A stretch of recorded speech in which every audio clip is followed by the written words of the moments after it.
This podcast is a member of the Voices of Wrestling Podcasting Network. Visit voicesofwrestling.com to hear the rest of our great podcasts, as well as show reviews, columns, opinions, and updates across the world of wrestling.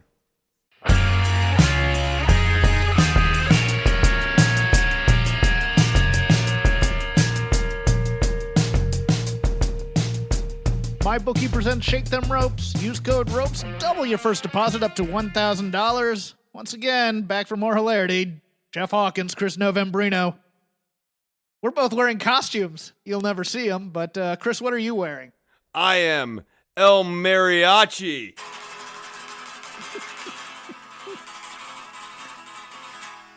El Mariachi.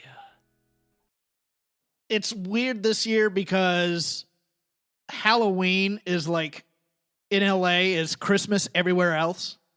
This is the season where everybody wants friends and family together to have parties, and they want to decorate the houses, and all the people from the studios are really doing it up live and things like that. I don't miss Halloween, Chris.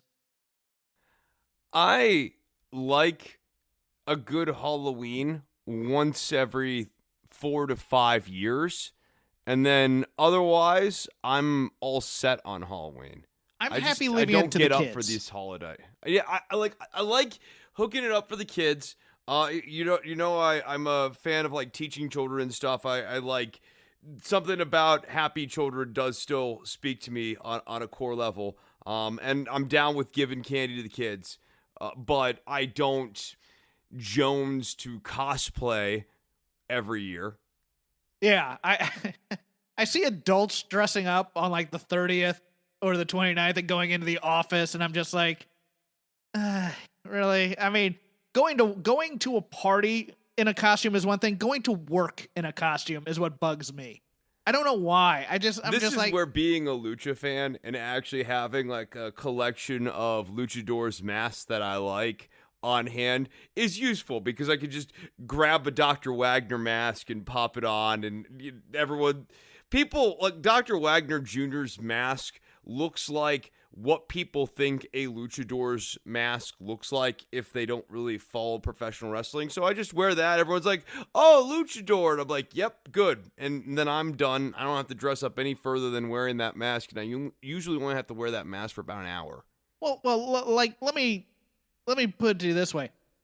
Like, if you do a job like I used to do in legal administration. I never do the job when I'm a luchador. I always go over. I'm Bill Mascaris, baby.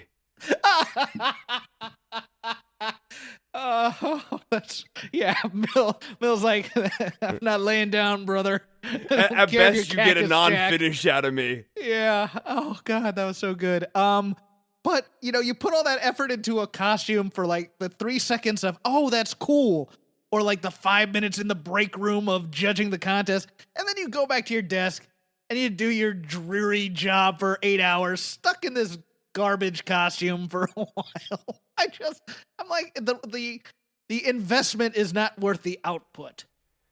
See, again, luchador is great because you can go Rudo all day. You could be Rudo in the break room. You can eat someone else's lunch and just claim it's part of your Rudo persona. Oh, yeah. Oh, like the people who like come as like a drunk clown and they just start berating people. It's like, no, it's part of the costume. But really? Yeah, when the boss brings in all the breakfast burritos, you eat 3 or 4 of them. You claim it's, again, just part of you being a Rudo. Stole your lunch out of the refrigerator, Dawn. Part of the costume. On your way out, hit your boss with the low blow. Yeah. Sure, why not?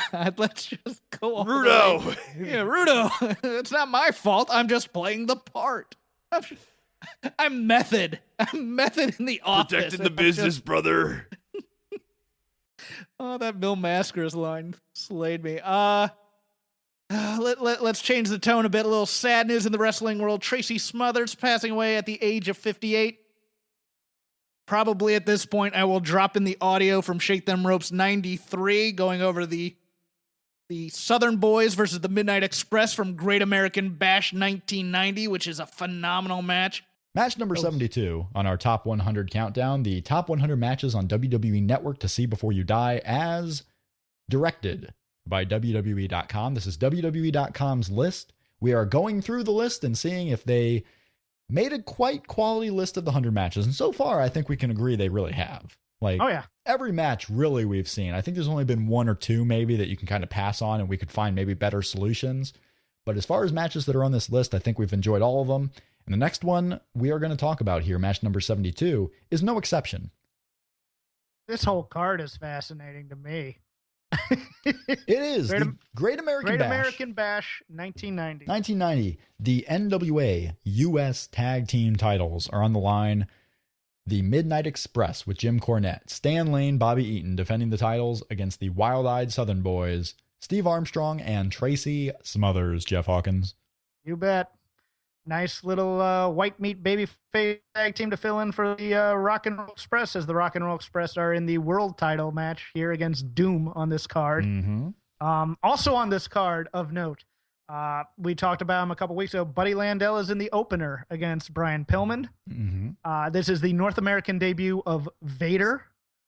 Harley Race wrestles on this card, and a very young Mark Callis before the Undertaker gimmick in WWF, being managed by one Paul E. Dangerously. So there's a lot to it may not be the most magnificent card top to bottom in the world, but there's a lot of interesting things on it. Wild-Eyed Southern Boys against the Midnight Express, match number 72 on our list. This took place in Baltimore, Maryland. It was the last ever NWA Great American Bash. Yes, it was. WCW plastered all over it. Jim Ross, Mhm. Bob Caudle on the call. Mm-hmm. The first thing of note, this is totally by accident, Okay. but we have had some phenomenal timing with some of the matches that we review. Right. Phenomenal timing. We talked about the Money in the Bank match. The first ever Money in the Bank was on our list. That came the week before the Money in the Bank pay-per-view, so it was timely. Mm-hmm. This match right here took place on July 7th, 1990, making today the 25th anniversary of this match. 25th. Timing.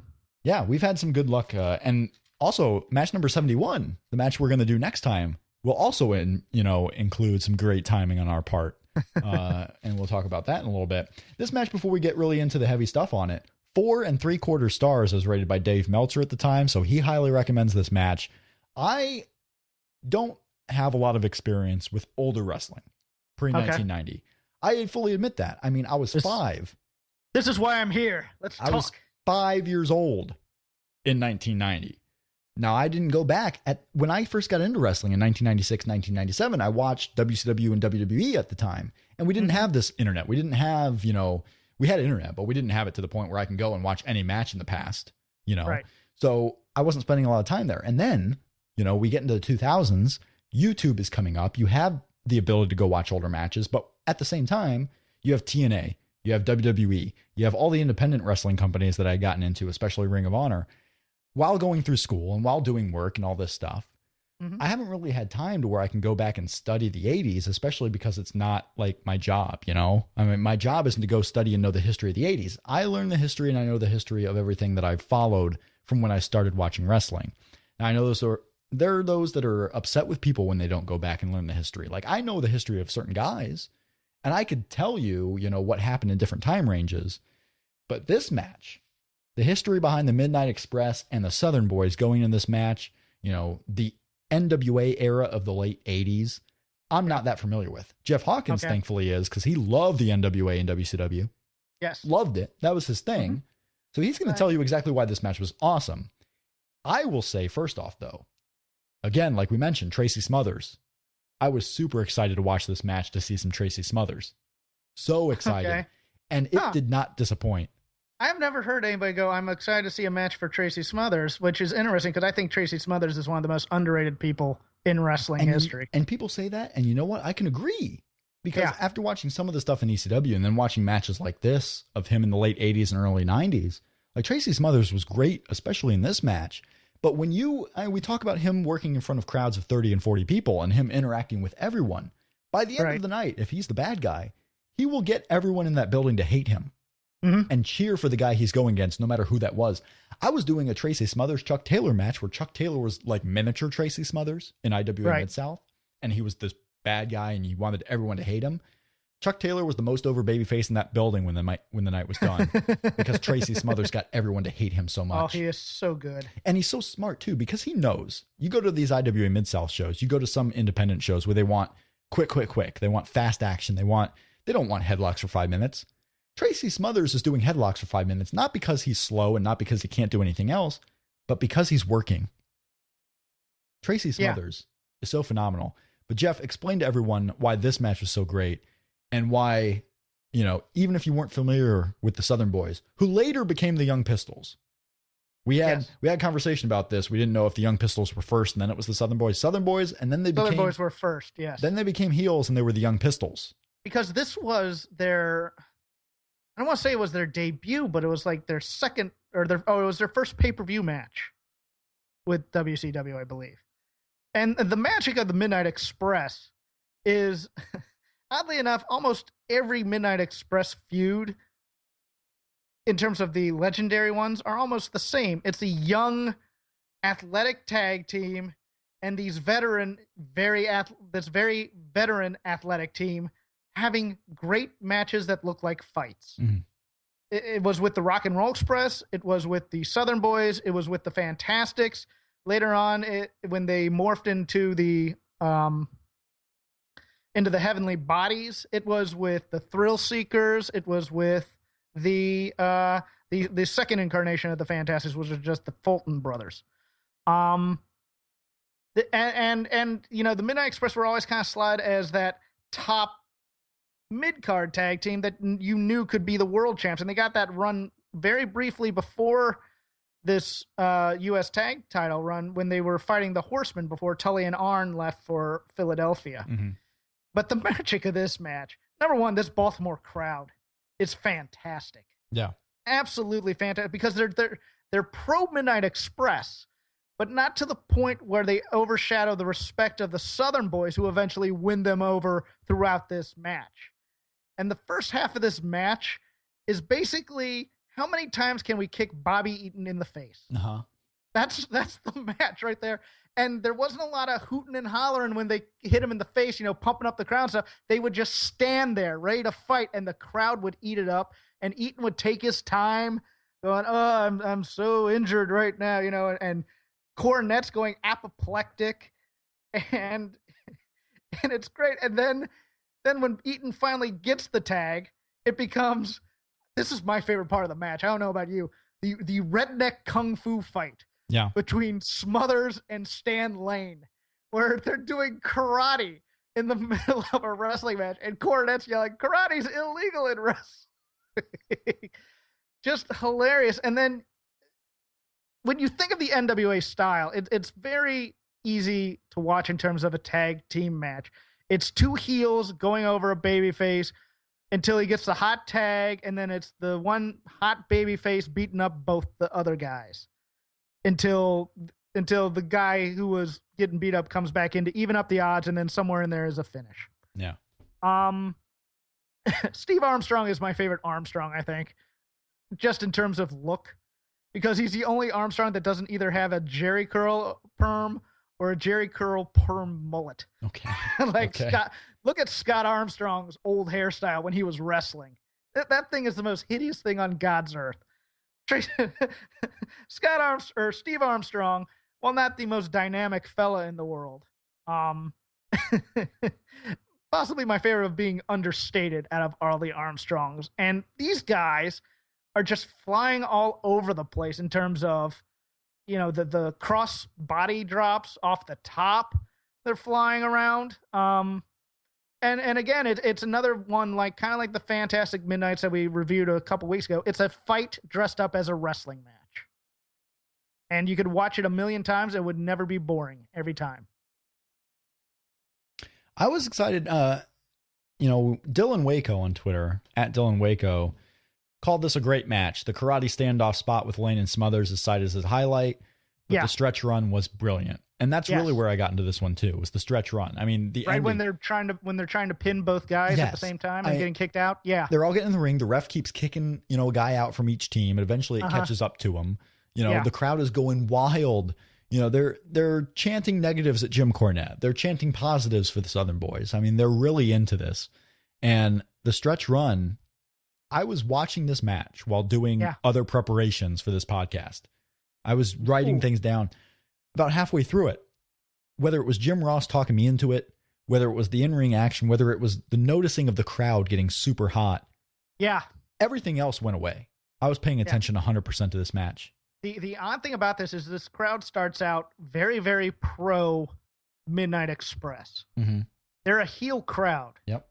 I can't remember. I can't remember if it's Greensboro or Baltimore where the Midnight Express turned on the Dynamic Dudes. I thought it was Baltimore, but I might be wrong on that, so don't quote me on that. But Baltimore's kind of a Midnight Express type of city.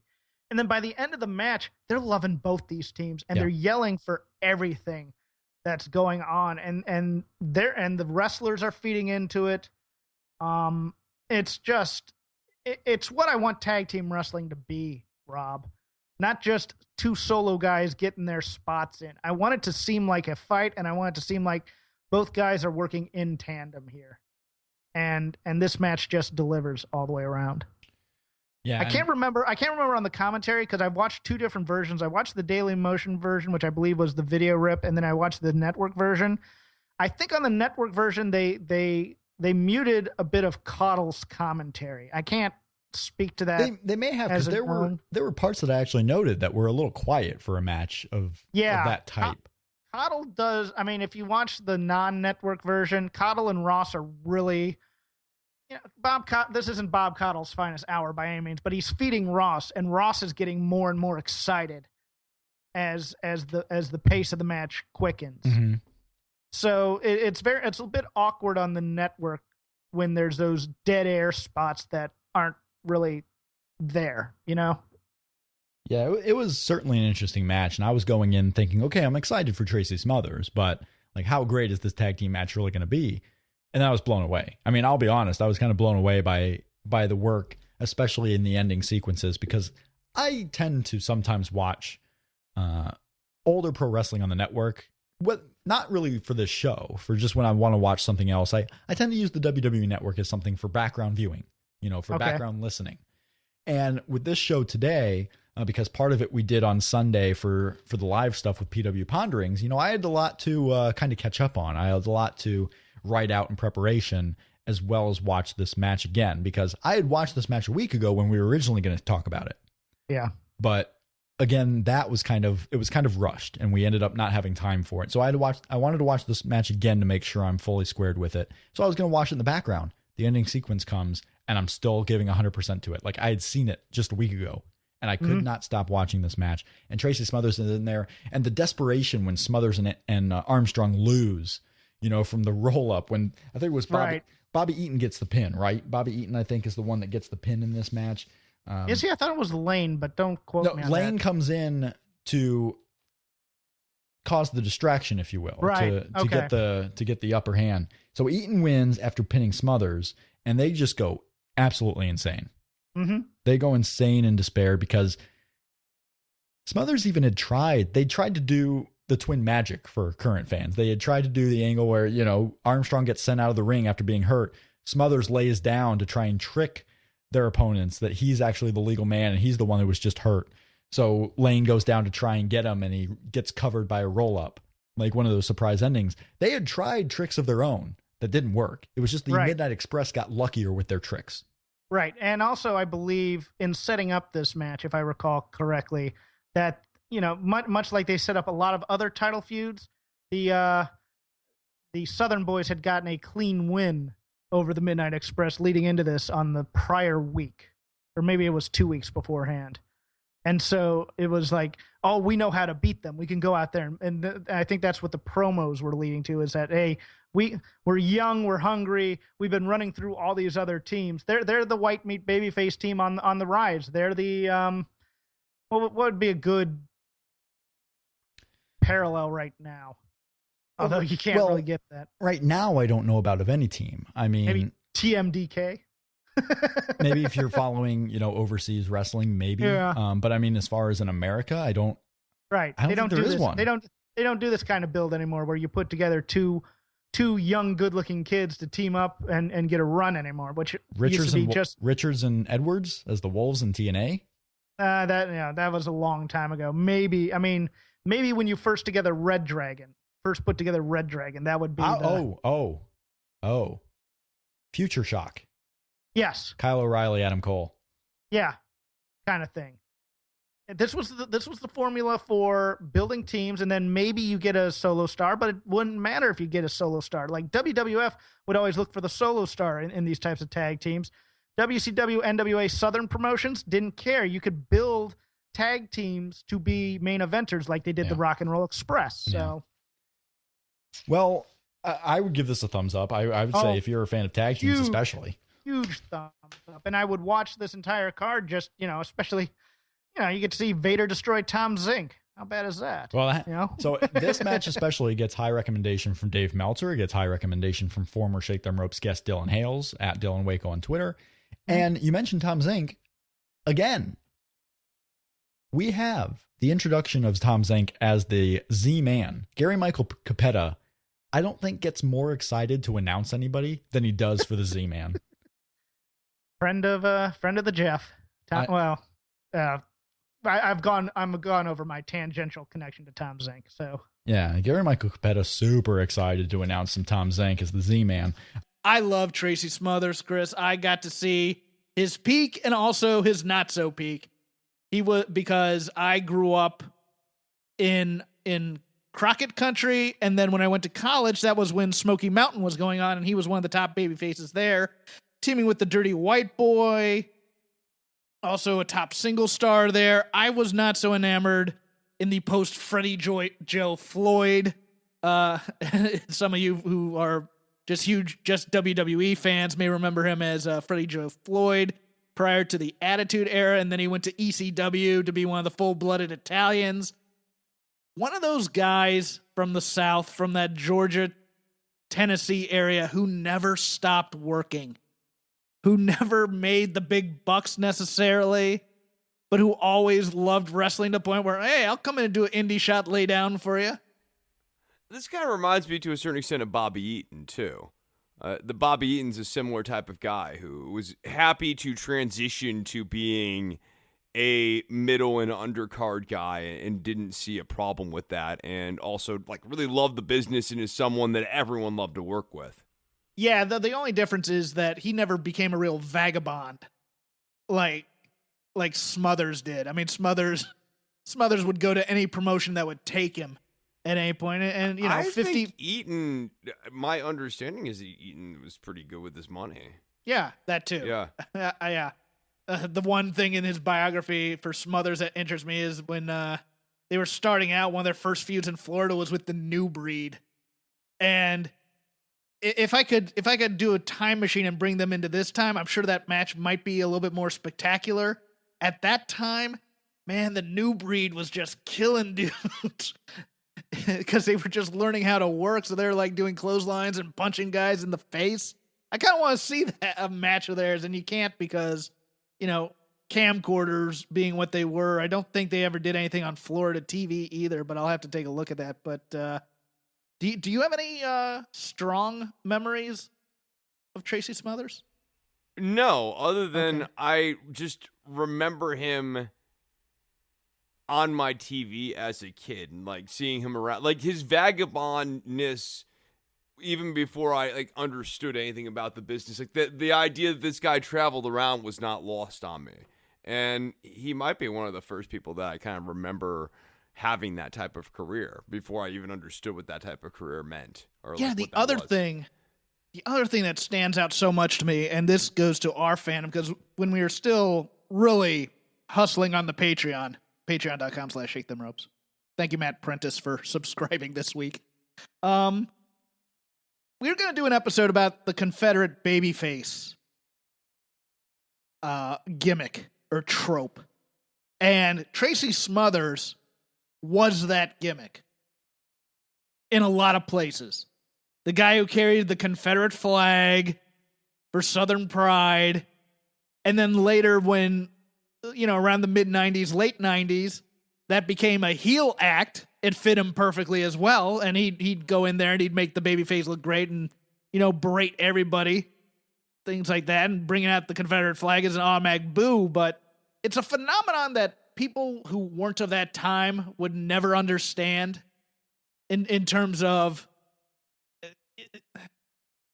it was weird because it was in no way meant to be racial, but as in a lot of cases, the booking patterns, would do things where, like, the babyface in this case, like, his tag team partner might be someone like Pez Whatley. Yeah, and you'd go and it wouldn't be mentioned there, like, it would just, it was not being presented like that. But, like, No. obviously, a lot has changed over the last 35, 40 years. And Yes. just, the way people look and interpret the flag is just very, very different. Yeah, and it's weird. You watch audiences, and they were, the lower middle class, mostly white, but also there was some racial diversity, not a lot in Smoky Mountain necessarily, but I mean just like my area, like Southeast Virginia. If you go to Norfolk, that's mostly a black audience right there. And Georgia would have, a pretty mixed audience. Yeah, and they also, WCW read the tea leaves very early by changing them from the Southern Boys to the Young Pistols as well to try and be a more national. They did for crass marketing terms. I don't think they did because of trust me, I don't think they were doing it due to political correctness, because they still had the Freebirds in there doing Confederate flags through like 93. So yeah, that's right. Yeah, for sure. yeah, but no, he's great. That 1990 match, I prefer watching a cut of it on Vimeo where you're not getting the WWE Network version, but it was the third best match of 1990 in the Observer Awards. It is a fantastic match, and here's my hook for you if you don't believe me. Tracy Smothers and Stan Lane try to do karate in the middle of a wrestling match, and it's fantastic. Oh, I totally remember this match now that you just said that out loud. Stan Lane's karate spot in this match is really fun. I forgot it was this match. Oh yeah, sure. No, I really liked this karate spot. Yeah, it's preceded by Smothers giving savate kicks to Bobby Eaton's face. Yeah, right. And Lane would bust out his karate stylings from time to time, sometimes for humor and sometimes like for real skis. And the real stuff was actually kind of fun, dude. Like when he'd throw kicks, they'd look good. Yeah, no, and it made the pretty boy aspect of his gimmick more vicious, which I really liked as well. But we're getting on.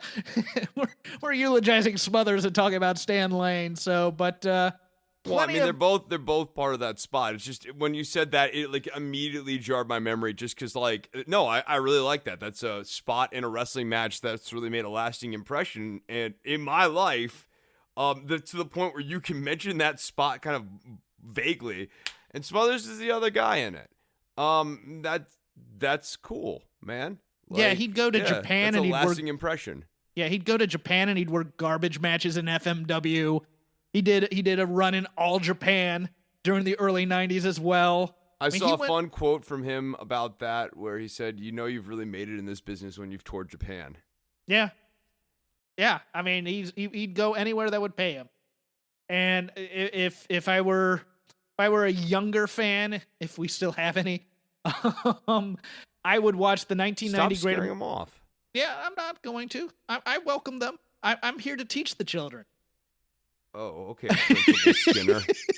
I'd go to the WWE Network. I'd watch the 1990 match, and then I don't know how much Smoky Mountain Wrestling they have, but watch him in his feuds with the Dirty White Boy and then teaming with the Dirty White Boy, because those are two different things, but they're fantastic. I mean, more completists can seek out his odd heelish promos when they were doing the USWA versus Smoky Mountain Wrestling feud, where they're part of the Thugs. And G is for jail because a thug can't spell. Those types of promos. But yes, rest in peace, Tracy Smothers, one of the great tag team wrestlers from my youth. Going on to the news, very interesting news up and down the stateside / WWE end. Meiko Satomura set to do a run in NXT UK as a trainer, going in there to help train the women. If you don't remember her from the last Mae Young Classic, I suggest you seek that out immediately. I know that Sasha Banks has been begging for a match with Mako Satomura. I am here for Mako taking over training of the women stateside. Especially Yeah, if honestly, it seems that's where the training's needed more pressingly. There are actually some nice developing talents down there in NXT UK. Like Danny Luna's not bad.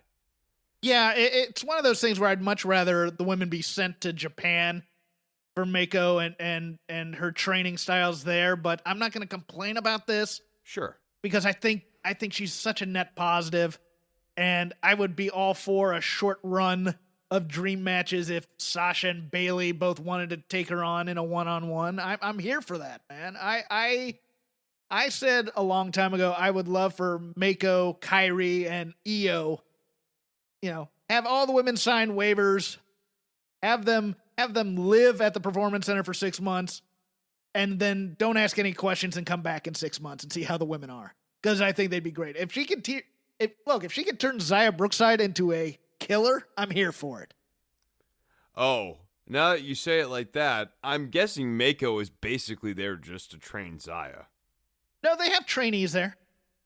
Okay. In their training center. Yeah, it's interesting though. No, You're gonna see some strong style Nina Samuels. There you go. That'll be your dream, Chris. I'm into it. No. But yeah, Mako Satomura is nothing but a positive in my book. Matt Riddle has had his first name dropped, apparently. He is now just Riddle. God help us. God help us all. You can't figure him out, Jeff. He's a riddle. Say it again. Because you can't figure him out. Bro, why is a raven like a writing desk? I guess Vince just decided either Riddle might be a gimmick name or he got tired of the name Matthew or something. I don't know. This is ridiculous. This is death, Chris. Oh, yeah, no, it's always, look at what happened to Antonio Cesaro when he became Cesaro. Like, he did have a push, but the second they're already at the point where they're dropping your name, it means that they've dropped interest in you. Adrian Neville becoming Neville? Yep. Okay, but he did win a title. Well, he was NXT champion, and then he kind of got decelerated down to, okay, no, your point still stands even with Neville. Andrade Cien Almas just becoming Andrade. Well, he's now, no, your point still stands with Andrade. Yeah, I was just trying to think of others offhand in this. I'm Shorty G. Yeah, no, Chad Gable, duh. No, it's if he breaks the streak, he will be breaking a streak because the data suggests that when this company drops one of your names and shortens you down to half of your name, they're half as interested in you as they once were. Yeah, and that's why I'm a little. It's weird that. It couldn't have happened to a nicer guy, Jeff. Yeah, well, but I'm also.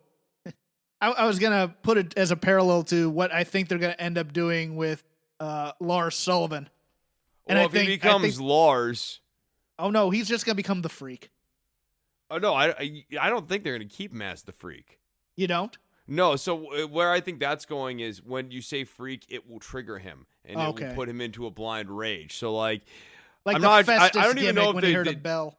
I don't know if they've even decided if he's face or heel yet. I know they're presenting him as that, but then watching this promo tonight, I was like, I don't know, maybe they're backing up. But I do think Freak is going to make him like, you wouldn't like me when I'm angry, Hulk style. And, someone will call him Freak and then he'll break him apart. Pac announced as coming back to AEW. I welcome this. Oh, yeah, he's a great wrestler. Yeah, I loved him before he left. Be interesting what they do with the Lucha Brothers. As the Death Triangle is no more. But I'm figuring there might be an angle to that. We might talk a little bit about that if we gloss over AEW here. I think we have to talk a little AEW at some point here. Yeah. Q3 call this week. Your Interesting usual call. Interesting happenings. I guess. I'm never impressed. We're always looking at all opportunities to do more streaming rights. Okay, ratings not don't mean that stuff. That stuff's stupid. ratings don't mean everything. They beat the earnings writing will get better. expectations. They beat earnings expectations by a substantial margin, Yes. compared to where our analysts had them.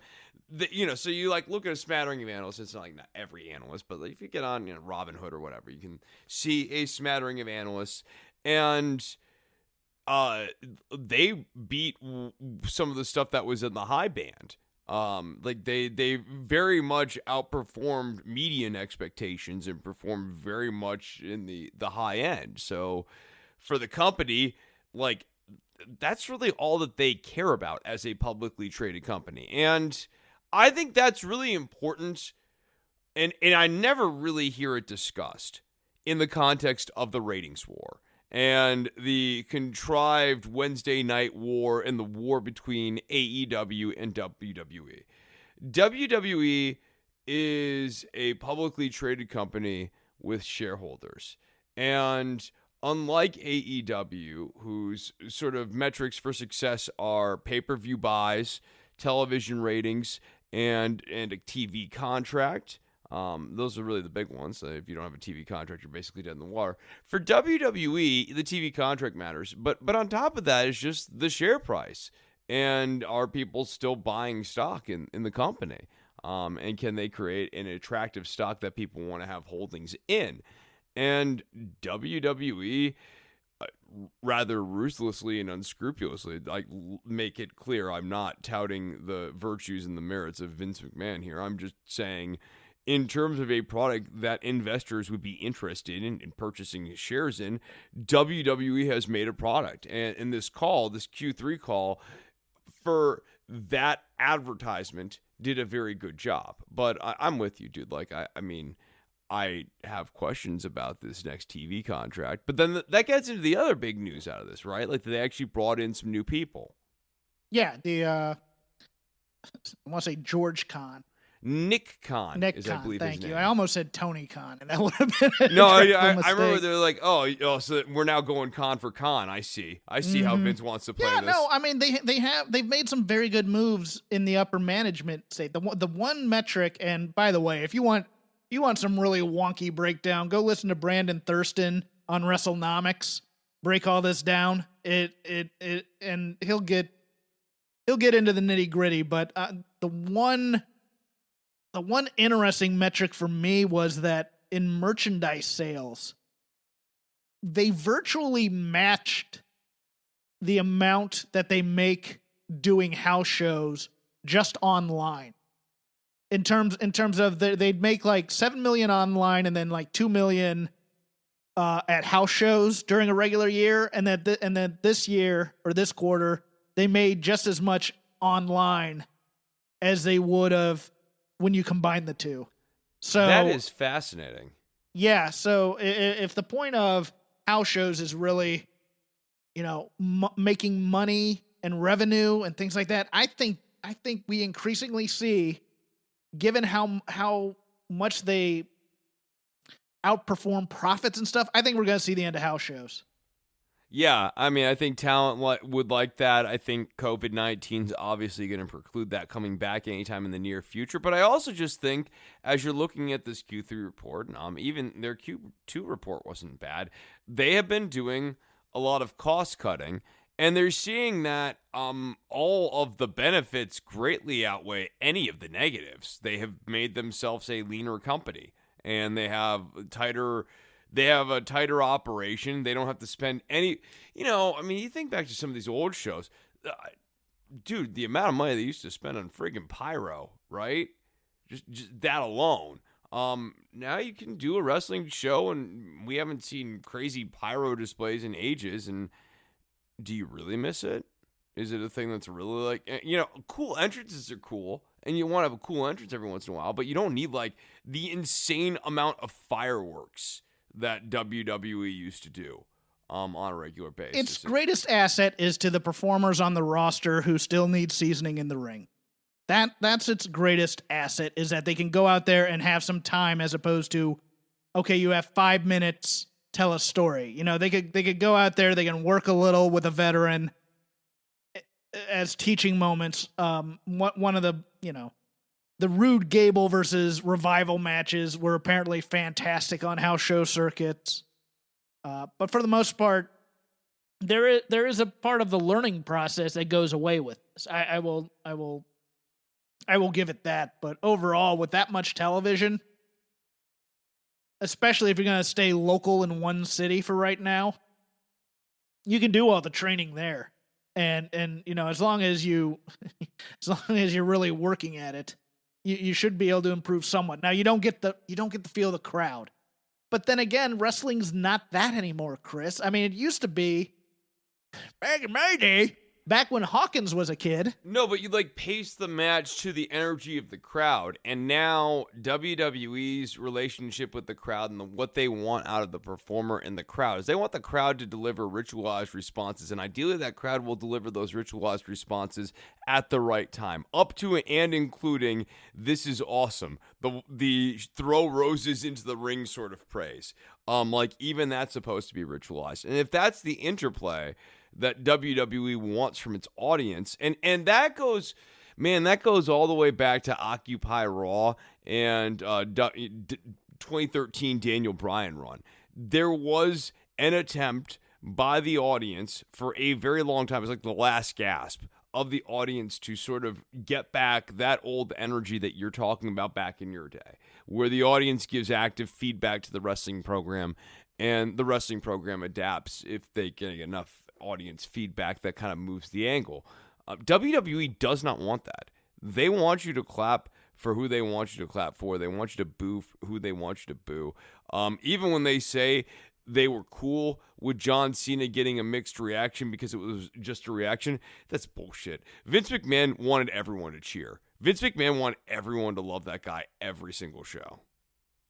I agree. I am going to make a pronouncement on this show. It is now almost the 1st of November. Nothing is going to matter on the main roster, barring something spectacular, until Rumble season. So we don't need to talk about it a lot. We will go over the pay-per-views. We might, if something pops either of us on Raw or SmackDown, we will talk about it. But other than that, this is silly season. It's going to be back and forth 50-50. There's no Saudi Arabia show in November this year. So it's just going to be back and That's too bad forth. because some of the most compelling storylines and dramas were usually saved for the Saudi Arabia show. Oh, Chris, I'm trying here. Okay? November is nothing but laundry wars and brand supremacy. 2 weeks after you do a draft where you're still shuffling people and there's no reward for when it. Michael Cole talked about the pride of representing the brand. Oh, get bent. You just got drafted to this brand if I wanted to run with this as much as possible, they just arrived there. The closest that these things have had to stakes. I liked the NXT inclusion last year. I did. I thought that was kind of cool. But the closest any of these 5-on-5 dumb matches have had in terms of brand supremacy, because they're not uniting any of the titles. They're just exhibitions. Was with that year where they had the elimination match and Dolph Ziggler won to bring power back to the fans versus the McMahons. And boy did that, and I think that lasted all of 2 weeks before he gave it up in storyline, and then we're just on to the next thing. Look, November's going to be these crappy Survivor Series stories that don't matter. You're going to have invasions on different weeks, and oh my God, and maybe somebody punches somebody in the face and bloodies them up, and then they become a star through mediocre booking. Oh, you know what's going to be awesome? When Team SmackDown shows up and beats up Wrestling Antifa. And then December's going to be TLC, the one time a year, except for Extreme Rules and every other gimmick match. Yeah, and there'll be one or two great matches on that pay-per-view, but the builds are going to stink. So let's just wait till Rumble season to really dive into these Raws and SmackDowns. Yeah, But unless there is like an odd angle. I mean, Yes. so we can talk Retribution for a second here. I mean, No. no, I want to because Can we like talk about it as part of the Hell in the Cell recap then? 'Cause sure, I just, that's fine. That's okay. fine. Let's get Retribution out of the way then. Bad seizures and whatever the hell. I almost called him Flapjack. Get his Slapjack name right. He's my favorite wrestler in this company. Shane Thorne doing the who? weird shoulder shimmy on the way down to make it look like he's creepy. Because It's he's really cool. Yeah, he's a little edgy and a little unhinged. Sure, it's Sick Boy from WCW where he always had a to great itch. wrestler in his own right. Where yes, let's add Kidman to this. No, I'm 7-year itch, classic move. this is insulting the people with real conditions, Chris. Come on. Slapjack is not insulting to people with real conditions. Slapjack is encouraging to people who like masks. No, we can do Flapjack and we can do a tie-in with the New Day. And he could be the third New Day guy, and that's That could be that could he be can't fun. see in. Yeah, he can't see in the damn thing, so he keeps adjusting it all That, during the match. that was really funny. But the best part is when he threw that drop kick and he missed by like several inches because he can't see in the mask. He has no depth perception in the hockey mask. Let's- I'm not laughing at him. I'm laughing with him there. He's I'm my laughing favorite at wrestler. him. The hell with this. No, he's my favorite give wrestler. him some gear to help him out. That's why I'm laughing. I'm not. No, but like, okay, so like the whole reason this angle sucks though is because Vince needs this Vince. to be. No, we can stop it there. It's because of Vince. No, it's true, but he needs this to be this political vent session to the point where like the story is incoherent in a kayfabe wrestling storyline. It only makes sense if you understand Vince McMahon's politics and how he probably feels about the political group Antifa for this group to be facing off against the Hurt Business, a faction that has a common fondness for wearing suits. But he's making the African Americans the heroes, so he sees himself as a civil rights pioneer. Oh, and by the way, let me transition that or into the Antifa is smashing black-owned businesses. Is Yes. another way of him doing this. Yes, exactly.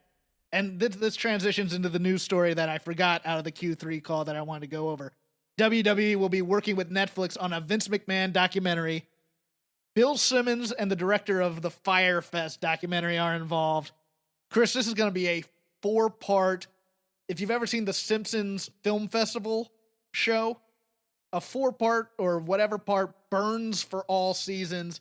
It's going to be the biggest Horatio Alger rags to riches story, overcoming the odds, BS crap. If you're looking for real insight into Vince McMahon, don't come here because Bill Simmons still wants access for other projects. It is going to be. Here's my prediction. ball They are washing. going to explain away a lot of Vince McMahon's personal negative foibles on his father and his interaction with his father and remove a lot of his agency for his adult life and place it back in the yesteryears. It's going to be the I acted this way because I was so competitive type of crap. I felt like I needed to compensate, damn it. Well, he's not going to say that. He's going to blame it on the other guy. Whatever. You know, I need to compete with them, and I just going to do it. But you know, the whole, and then the story about him beating up the guy in the trailer park who was having sex with his mother, I guess. You know, those types of things. He's gonna be the hero of the story. He might be the villain occasionally, but if WWE is helping to produce this, or if the McMahons have any executive producer credit, they're nixing anything that looks like a real look-in on Vince McMahon's life. The closest we ever got to that was Beyond the Mat, quite frankly. You know, the flip is, if Netflix wants the next Tiger King, if they made the real Vince McMahon documentary, oh, they'd have the next Tiger King so on their hands. Like, if Give you me the had the Saudi idiosyncrasies. Arabia episode, and you Give had me the steroid stuff and Yep. Ico Pro in the mix. Mm-hmm. Give me the micromanagement. Give me the drag races. gimme The obligatory Montreal Screwjob episode, yes, of course. Geez. I don't Steak wraps. want it, but like we're making like Tiger King Netflix product here. Like that's got to be in the mix here. But yeah, no, dude, the story of Vince McMahon. Oh yeah, the exact same audience that loved Tiger King would eat up Vince McMahon, especially if you had really good, like, get Cornette in there. You know, get people who are characters in there. Look, if this is like every other Netflix documentary, Vince McMahon's there's gonna be some sort of weird government conspiracy to kill him. Because that's every Netflix documentary now. Who really killed Sam Cooke? Well, obviously it was the government, not the woman who took his pants that was sleeping with at the time. Yeah, I hard pass, I think. This is a wait and see type thing. They'll probably give you a few nuggets to say, yeah, it's not really retconned history, but man, my skepticism is at an all-time high on this. Yeah, no, I don't. What they will do when they present WWE being crushed as a triumph for the business, you'll know what the flavor of this documentary series is. Okay, I want to give a shout out to our sponsor this week, MyBookie. Between the NFL, college ball, and the World Series, which has just ended, there's no shortage of games to watch. And with thousands of lines available on all your favorite sports and events, you can turn your game day into payday with MyBookie. You're the type of guy. You can still find odds on the Dodgers, just for different things now. Yes, just for don't make those jokes during the ad read. If you're the type of guy who likes to back the big favorites, consider putting a couple in a parlay for a much bigger payout. Not only do parlays make meaningless games exciting, but more importantly, they give you a chance to turn ordinary bets into a real moneymaker. And don't forget the underdogs, they have a ton of value. The thing about the NFL is that the underdogs are never really dogs on Sunday. Every team truly has a chance to win, except the Bengals, and you do too. Game spreads, championship futures, and player prop bets. It's never too late to get in on the action and start turning your sports knowledge into actual cash in your wallet.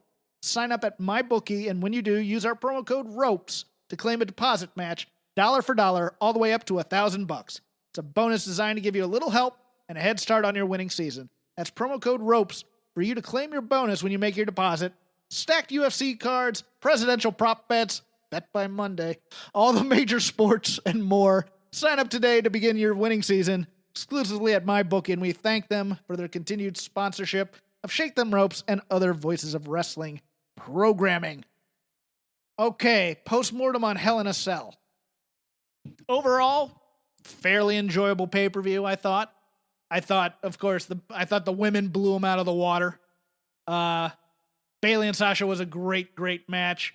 And even on the weak spots or the spots that didn't go well, they got away from it as quick as they can. I'm thinking of I loved this spot, the spot with the duct tape and the two kendo sticks. Okay, so yeah, the spot was idiotic, but it was very funny the way Bayley got frustrated with it, and then eventually sweaty. just Can you do this for me? Yes. And the referee, for his part, was also very funny with his on-the-fly straight man delivery. Yes, all three of these Hell in the Cell matches wanted to tell a certain story. I think only the women were really successful in it. I think. Look, it's because they needed these matches to fill up a certain length of time, and some of these stories in these matches required less time. Particularly the Reigns and Uso one. The Reigns and Uso one bugs me most of all because for all the melodrama, there was just way too much monologuing between Roman, Jay, the referee. It's an I quit match, so old school Jeff doesn't want anybody getting involved. It's a thing where two men are trying to beat a submission out of the other guy. I don't want management coming in and saying this is too brutal. I don't want the referee going, come on, Roman, stop it. No, let's talk about that spot real quick. Sorry to jump in here, but this is important. WWE has established over the last couple of years that ref stoppage is a thing, up to and including in a Randy Orton finish against Brock Lesnar. That was like the most high-profile one that comes to mind, but they've done this a few other times as well. In an I Quit match, they've also done the if you can't respond anymore or answer anymore, that's like a ref stoppage and that's the end of the match. that was so weird. And when management comes down, it's like they were trying to raise stakes, and the raising of stakes felt weird because WWE has been presenting this scenario with a different outcome consistently for a very long time.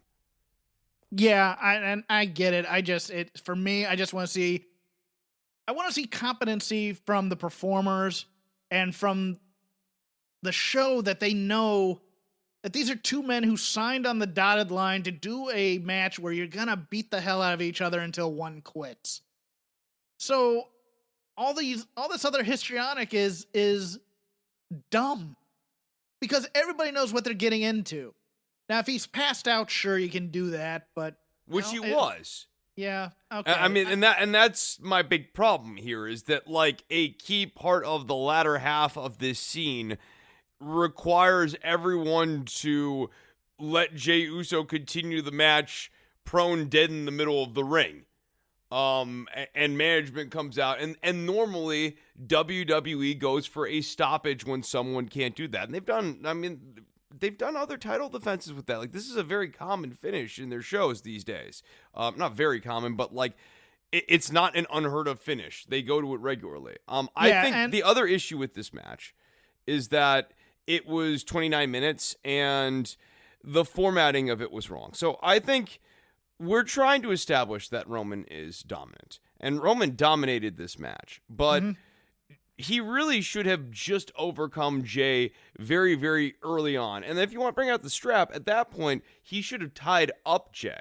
Jey needed to be awake and lucid throughout this. And so when he's tormenting Jimmy, or when Jimmy is finally like in the ring, Jey needs to be watching in horror. And like they did get to that spot eventually, but tie him up. Tie him up. He needs to be awake and like fully aware of how bad this is. And then, taking kendo shots to the ribs and all that sort of other sort of stuff. But like having him choked out actually takes away from, in my opinion, the more important thing, which is him registering pain.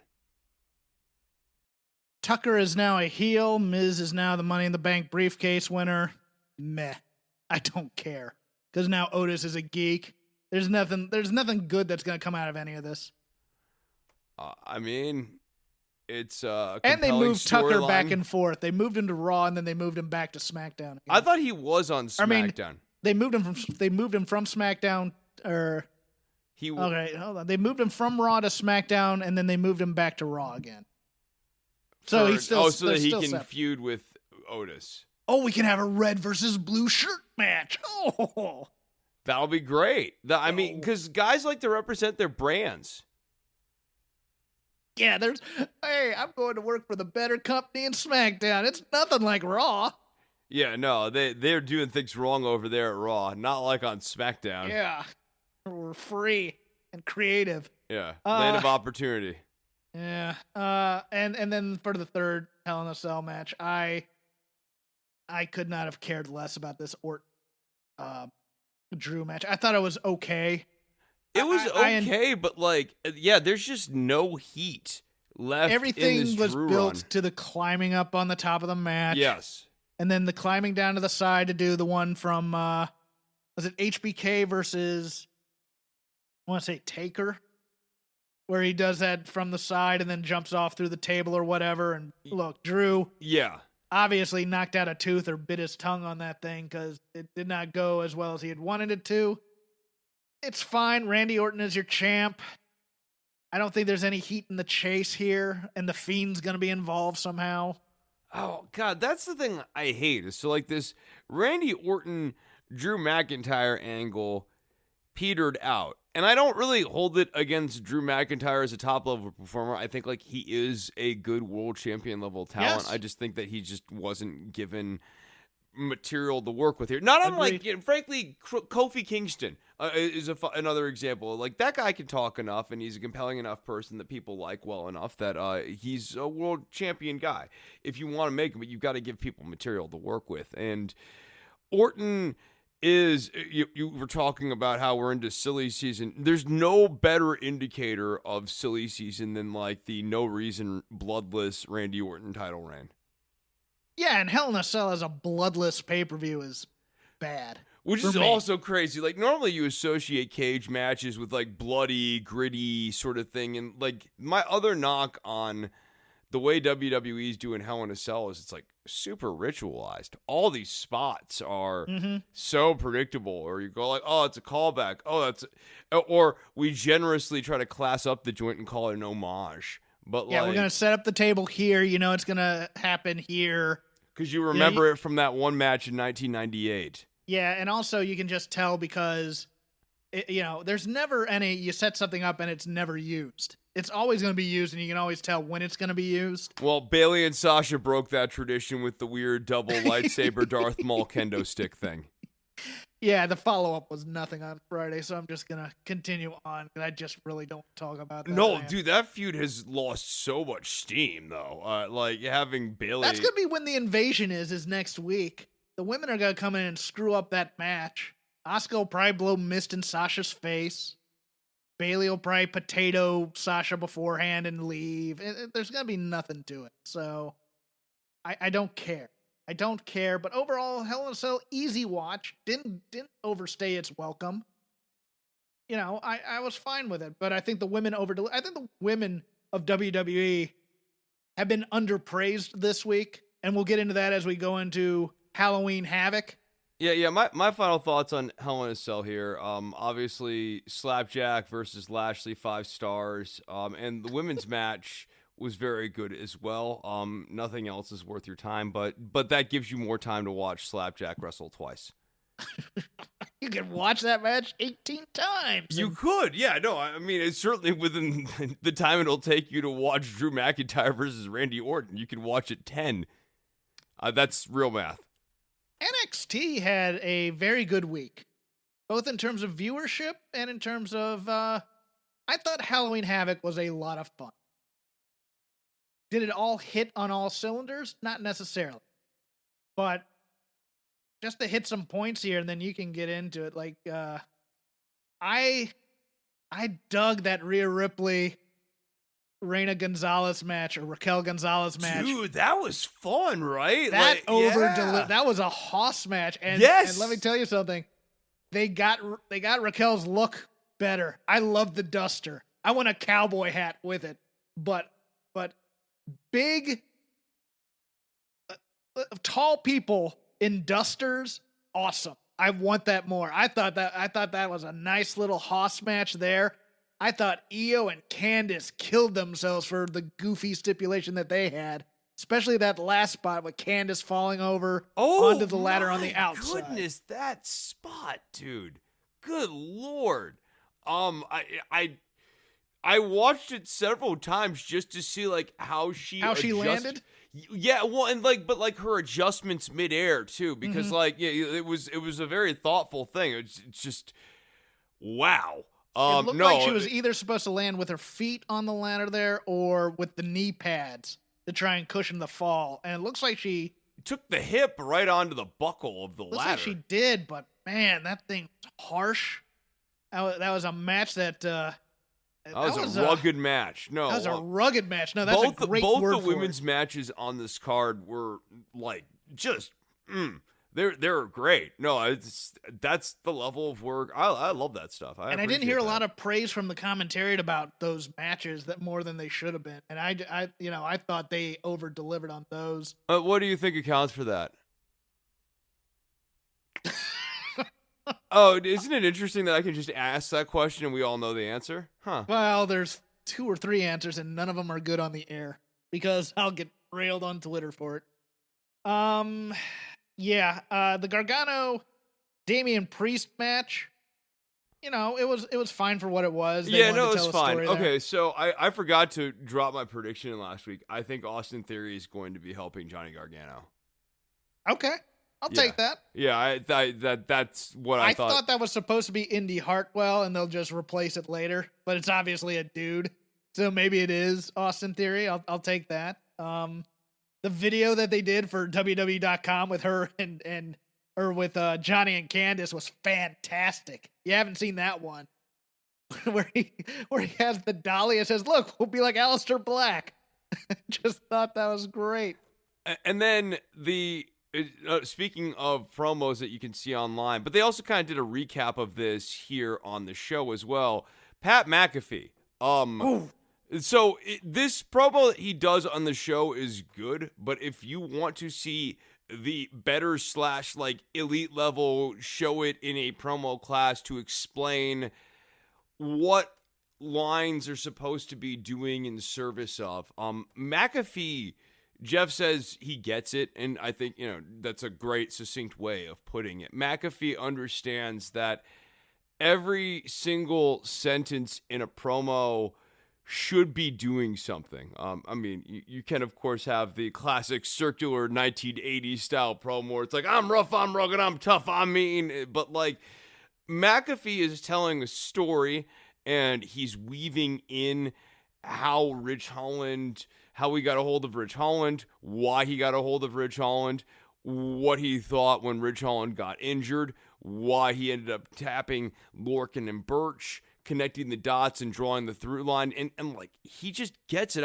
What I loved is in the longer version of the promo, he even recalls key spots in his match as like inflection points for reflection. And McAfee has the fast talking lines, reminiscent a little bit of the stuff that we liked about Enzo Amore back in the day. Only McAfee's like 1,000 times better in the ring already than Enzo Amore ever was and ever will be. And also knows how to do that in service of the bigger narrative here. Dude, I loved this. I loved his promo. Let me gush. Let me gush. Go. On Pat McAfee. You said the really strong points of there. He tied in all these things together that needed to be tied in and did it well. For me, for old school Jeff, he made pro wrestling about money. And how you doing? Keep it moving. I mean, Lorcan or Birch and Lorcan being mercenaries. I loved the moment in the promo where he's talking about Ridge Holland being injured and saying that didn't go exactly how he wanted, and giving kind of a glance to Oney Lorcan, who kind of shrugs his shoulders, but we'll deal with that, but we'll improvise. But we had to improvise after that. I loved that little moment. Chris, my heart grew 3 sizes larger, and I ate with the Who's with the roast beast and Cindy Lou who was no more than 2, when after Pete Dunne turned on Kyle O'Reilly, we had a beatdown, and not just any, we had boots. We had stomping a guy as opposed to doing the wrestling moves. Chris, I have not seen one of these in so long. I almost openly wept. And we're getting the factional war thing that I was talking about last week, only without Ridge Holland right now. You have Pete Dunne. But when Ridge Holland becomes available and it aligns with the storyline, they can always bring him back in because they've left that seed planted. But in the interim, now you have Pete Dunne. And we have a War Games if we want it. Dude, and like, look at these, like this workhorse staple. Lorcan, Birch, and Dunne, and McAfee. Oh, McAfee's gonna jump off the cage, dude. He's gonna do something insane. Of course he is. It's great. And he's surrounded by great, like, he's not bad, and he's surrounded by great workers now. So like, they'll be able to have all these really fun tag matches and stuff too along the way. He'll cut great promos. The only thing truly missing from this promo was the fact that McAfee should have been styling and profiling in a suit. He should have been dressed like $1 million as opposed to, repping his clothing line. I wanted, because I loved I keep on calling Lurch and Borkin. Lurch and Borkin. Okay, so the guy from the Addams family. I want McAfee to go a little Andy Kaufman on this and become obsessed with Adam Cole. Like the way Kaufman was obsessed with Jerry Lawler. Like, it becomes a bit of a Moby Dick scenario. Yeah, but I don't want him to go into that Kaufman No, not the full on I'm from Hollywood thing, but like I want him to get kind of like crazed eventually. So like after right now he's cruising and he should be cruising because like he's a big guy and he wins all the time. But once Cole beats him, the next gear I want him to flip to is a little bit crazed, a little bit desperate, and now kind of like obsessed because he makes all these money and all these other things, and this twerp in the wrestling business has somehow gotten a one up on him, and he can't bear it. Yes, I liked that he bought Ridge Holland a car. I liked that touch. Everything about this just made me smile old school. I loved it. I want, by the way, if you want to hear our breakdown of the Andy Kaufman, Jerry Lawler feud, patreon.com/shake them ropes. He did that's probably one of our better episodes. Once this show ends, I'll release it for free, but who knows when that'll be. But go kick in $1 and listen to it. It's 2.5, 3 hours of good audio. Yeah, it's 2.5 hours. I did a bunch of post-production on it too. So like if you've ever listened to any of the Don't Worry About the Governments where, I edit in clips and that sort of thing, like that is woven into the show. It is us discussing his career, but it's also a bit of like a documentary. Like, I pulled up stuff from the old Lettermans that they did several different angles on Letterman shows. Like there's just a lot of different things going on in this, and it's a lot of fun. I really liked that episode. I'm proud of that. I've taped Hawkins. I'm going about 500 episodes of Don't Worry About the Government. I've taped a lot of shows. That's like one of the shows I remember in my career. Mm-hmm. Let's talk about this Dexter Lumis, Cameron Grimes thing. There's a lot to like about it, but there was a lot I didn't like about it. I love William Regal throughout the whole thing. Regal has this weird presence. I liked the Michael Hayes cameo. I popped. If they didn't do as much member-berry comedy in WWE, I think it'd be far more memorable. Here was my problem with the Cameron Grimes thing. Way too much talking. Way too much verbalizing every waking moment of space. And there was no moment of faux bravery from him at all, which is, I think, you kind of want to see in this kind of thing. At some point, Cameron Grimes needed to come up with some sort of like way of dispatching all the zombies in a pretty badass way, especially if he's going down at the end of this match. He has the move. Yeah. And like he would do that, but it was only ever under extreme desperation. And the whole time, Grimes is running scared. And as a horror movie, it fails. Because in a horror movie, even in horror movies where it ends with the villain going over, in those type of movies especially, there is a key hope spot somewhere in the course of the movie. Usually in that movie, the victim is trying to be pretty smart or is pretty smart, and they're just overwhelmed, if you're going to go with that kind of storyline. Grimes should have been basically like... Here's how I would have formatted this, especially if you're having Lumis go over, which is the only way that this format makes sense. Grimes is the man of 1,000 traps. And like, there's all these different traps, and he keeps thinking he's got Dexter Lumis, and it doesn't work. It's almost like a Roadrunner Coyote cartoon. But he keeps trying, like, he does one thing. He thinks that works. It doesn't work. So Grimes comes up with another plan. He thinks that works. It doesn't work. The zombies pop up, and they're chasing Grimes, and Grimes is getting scared, but Grimes comes up with a plan. He gets rid of that. But we need to get over something about Grimes. And in this case, the only thing you can get over in this context that fits with his personality is that he's a really tricky guy. But they didn't do that. And so it was a long weave-through skit thing rather than a match. Yeah, we were supposed to like that a weasel was getting his, but as much as I liked Lumis in this whole thing, I like his creepy demeanor. I like when he does the boss man slam or the rock bomb or whatever the heck it is, and then he just kind of pats the head and then puts a guy into a choke. I dig that about him.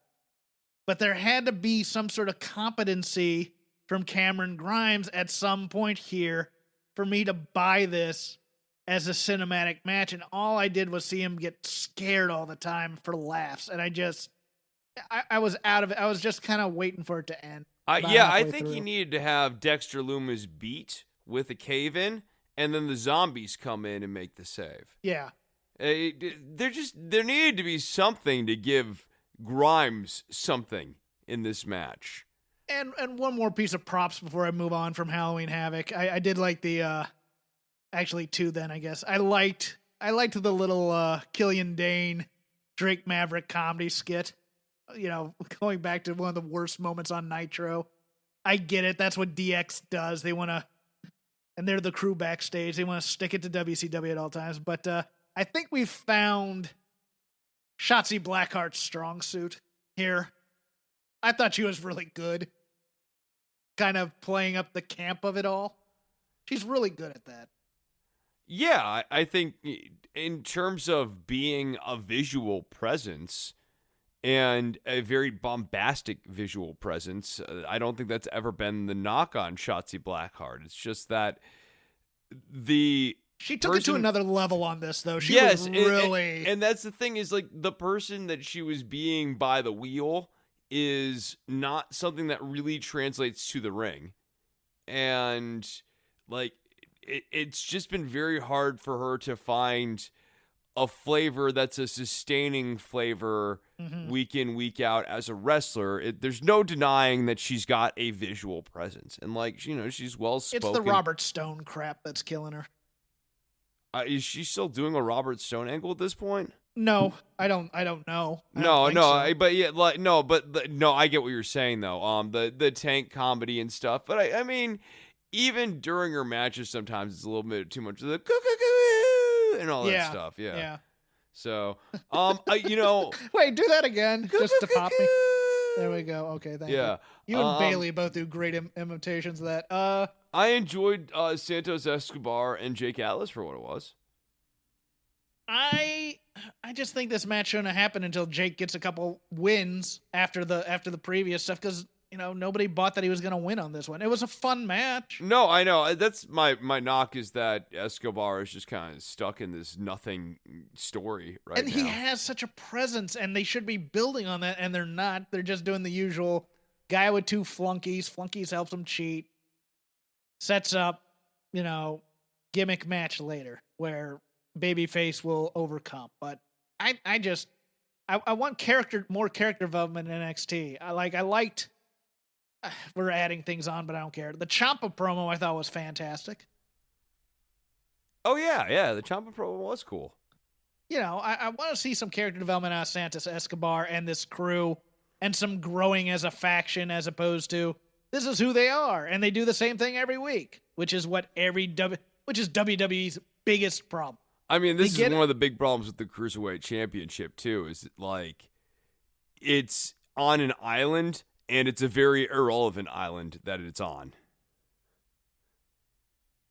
Yeah, I get frustrated because I want some form of character development in anything, and the only thing we're getting is like Roman Reigns is doing okay, but you know.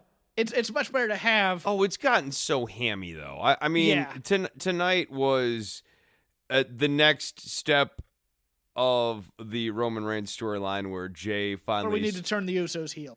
Yeah, we need to turn the Usos heel, but it's all done on this big overdrive thing, and rather than really kind of explaining the psychology of it, they hope that big symbolic lines will do the lifting. So, for example, with Jey Uso, it's him screaming, "I understand!" And like, what does that mean? I mean, you know, I love you. Like, those lines would be very powerful in the right context, and actually have been very powerful in certain contexts.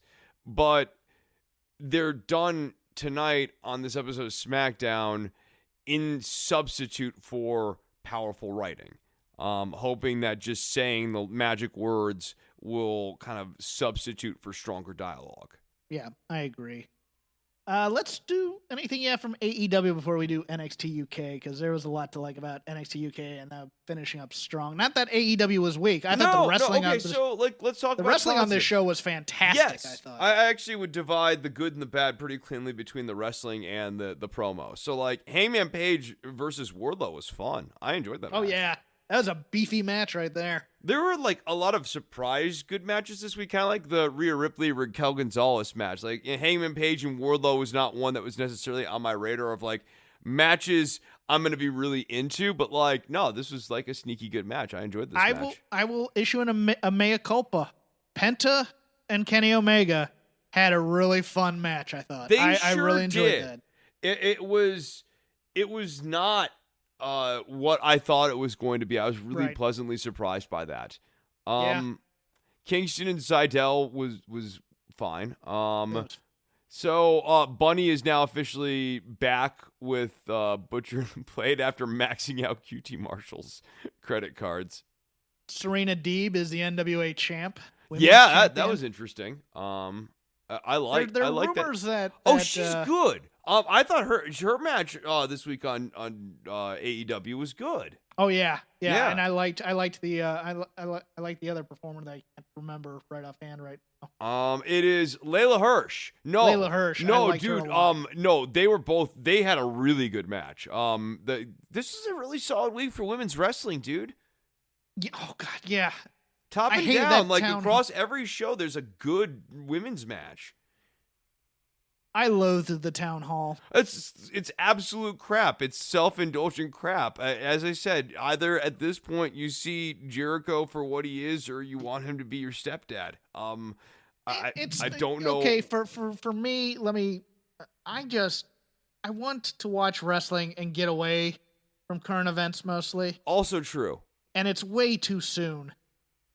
And number one, it's too soon for MJF, just coming fresh off of a quote-unquote presidential campaign to be AEW's champion, to then do this town hall gimmick. But dude, some of these jokes are so inside baseball. Like the one, I mean, guys, if you didn't see the town halls here, I'm not gonna get like crazy political or anything. But like, so there's one questioner at the actual town hall between Trump and Biden, and she gets up and she asks Trump a question. And Trump smiles, and this woman. Oh no, this was the Savannah Guthrie one-on-one.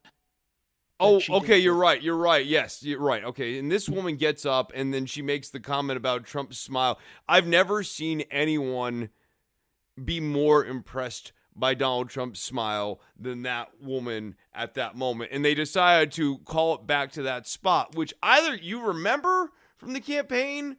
Or you don't, and you know, it's. I'm with you, dude. Like the best angles, and this week is littered with them. We haven't even gotten to the great angle on NXT UK. What I like about wrestling, is that I can just good wrestling. I can just be in the world of wrestling, and it's sufficient. It's completely compelling in and of itself, and I view appeals to current events as a bit of a cop-out. And in this case, it's a cop-out because there's just not a lot of coherency or a lot of heat in this MJF Chris Jericho angle otherwise, and they're trying to paper over that inconvenient truth, especially given the fact that like the Inner Circle have been presented as heels and so is MJF, by making everyone funny all of a sudden and make kind of insta baby faces. And you know, the musical number is also in service of that. But man, good wrestling. See Ilya Dragunov versus Walter. We will get to that in a second. We will, but I mean, like, I think that match is really illustrative of a different way of getting a much better result.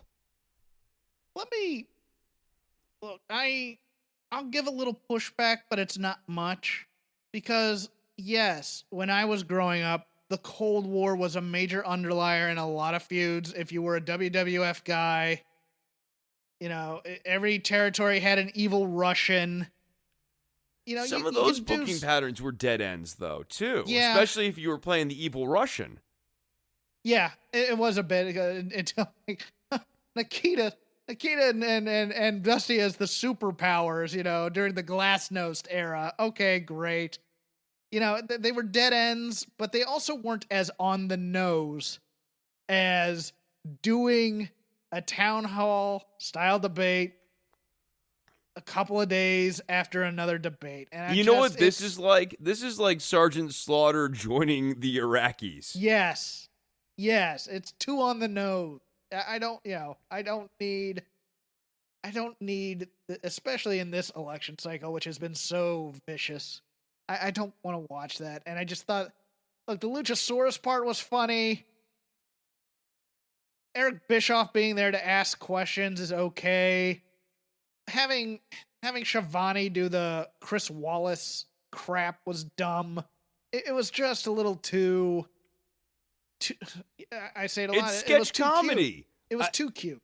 Yeah, it was a cute comedy sketch, and both of these guys are too amused while they're doing it. They're smelling their own farts. Oh, dude, totally. Like, no. And what I worry about right now is that Chris Jericho, quote unquote, is taking MJF under his wing and teaching MJF a whole bunch of bad habits. The sports analogy I would use here is what playing with Allen Iverson did to Carmelo Anthony. It's the difference between MJF as the bratty heel becoming Tully Blanchard or becoming the Miz. And right now he's going a little bit down that Miz road where he should be going a little bit further down the Tully Blanchard road. Is that a good analogy? No, I think, especially on the Miz side, there's a real danger for MJF if he doesn't make sure to get his brand back to a more serious point somewhere. Hopefully this ends with him getting a title reign sooner rather than later, but especially after burning off the Moxley angle with a comedy angle, no less. He's gonna become leader of the Inner Circle. Yeah, what's gonna happen. Yeah, I mean, we know yeah, what's I gonna guess. happen. I think that's where we're going here. I think and somebody in the Inner Circle's turning on Jericho, and then Jericho can go on tour or whatever and do what he does and come back as a conquering babyface, reinvented probably in some way. But I see him running the Inner Circle pretty much. that is not a great place for MJF. It'll be interesting because if he can become a vocal leader and really get some menace to him, he'll be fine. I don't think he needs to lead a faction at this point. I think they had him right. He has Wardlow. You have the big heavy. I don't even think he needs to have a big heavy all the time. But like the $1 Million Man, like with one, key bodyguard type, like that's the right guy. That's the right casting. I don't think this is the type of personality that needs a faction behind him. Or if it is going to be a faction, it needs to be like a Money Incorporated sort of faction. Okay, let's talk a little NXT UK to end the night. The mystery has been solved, Chris. Who attacked Flash Morgan Webster and Mark Andrews? It was the Hunt. I'm shocked and amazed. Well, there's a new mystery, which is who the hell is this guy tagging with Pretty Deadly next week? Thunderbolt? It's Eddie Dennis. Wait, what is this that's referring to it? There's some guy backstage who is going to be Pretty Deadly's tag team partner next week. I must have missed this. After the attack, Pretty Deadly's asked about this, and they're all like, we want a match against Gallus. And then his name is Sam Gradwell. Okay. I don't remember him. Now I know who you're talking about. Yeah. The Thunderbolt. Need more Thunderbolts in wrestling. Ka-chump. That's the Thunderbolt Thunderbolt sound. Patterson. Yeah. Ka-chump. And then, I mean, look, this was this Ilya Dragunov Walter match. This was manly. This was manly as hell. And bro, this was a great match. Let me get the minor quibble out of the way. No, go for it. Why is Walter looking back and forth at the audience on his entrance? They make them act like there's a friggin' audience in there at all times when there's not. Just make him be that focused, snobby guy. I actually dug Ilya's over-the-topness in his entrance this time as being hyped up for a title match. I think it's really important in the context of being the underdog going up against Walter. And while we have been very critical, and I think rightly so, of Dragunov's over gesticulations in the course of matches, this is a match that very much called for Dragunov to be big, because the psychology of the match is that Ilya Dragunov is a guy who is small but makes himself big by telling himself he's unbreakable, that he is invincible. And especially when you're going up against someone like Walter, you have to convince Walter, the other guy on the other side of the ring, that you are that big and that strong. And that was, the point of the match. It's right down to, man, I loved the finish where he's still muttering unbreakable or whatever it is in German. It's so great. Like, he's gasping it out as Walter's choking him out. Dude, this is... And then all the work in between. The slapping. The German suplexes. Yeah, we'll get to that in a second, but I love all of the manly beef slapping in this thing. I mean, guys on the ground, and he's obeying the closed fist rule and just smacking the crap out of Walter the whole time. That last delayed German by Ilya, the kind of the last gasp thing, it was almost like I forget what it was, there was a pause in there where he's holding him up and finally getting him over.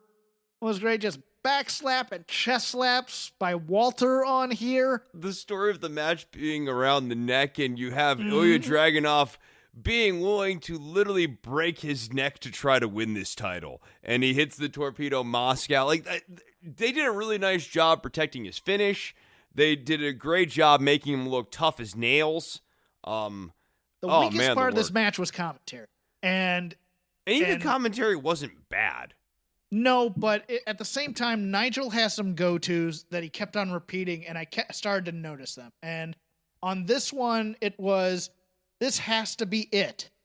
Oh, yeah. Every time there was a pinning predicament.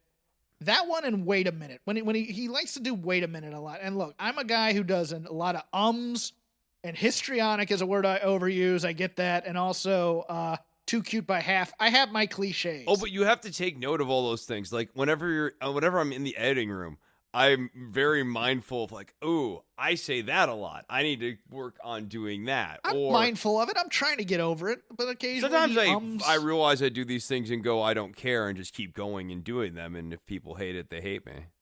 Okay, but yeah, it was one of those things where towards the end of the match, I was just tired of Nigel yelling, "This has to be it." I was like, you haven't earned that necessarily. There needs to be a crowd there. He did a good job doing context setting, though, throughout the course of this. Yes. Even, a different scenario, but when the Boar and Primate turned on Flash Morgan Webster and Mark Andrews, having the context of Mike Hitchman and Mark Andrews put together rings, or Flash Morgan Webster put together rings, like, Nigel does a good job adding that extra layer in. Yeah, my only issue was, it was a plan that would have worked if there was a crowd. And the crowd was at a fever pitch screaming, and he had to yell, "This has to be it," as if he's exhausted from trying to yell over the loud crowd who's going, "This is awesome," and clapping and all these other things.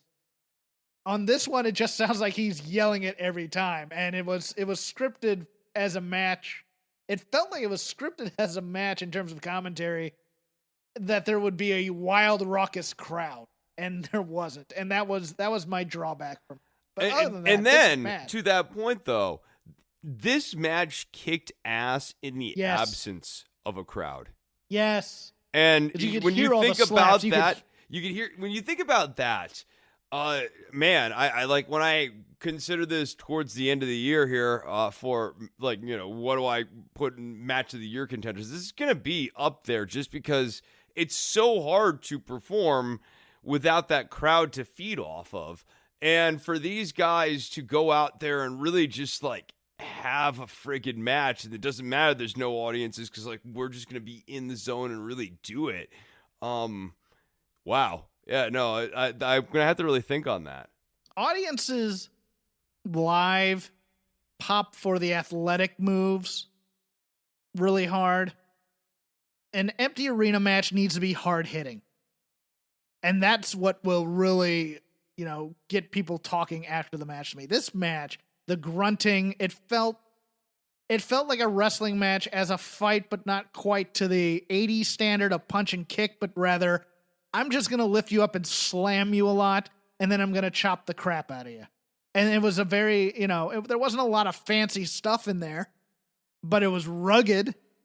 And Ilya Dragunov, comes off as a freaking badass. It's just a shame nobody Walter watches does a NXT splash, UK except you just got to respect it. Like when God, Walter yes. does the top rope splash, like that he doesn't need to be doing moonsaults. That splash No. means business. No, it's like early Vader in WCW. When he'd do a moonsault, you just go, "Oh my God!" But he wouldn't do it every match.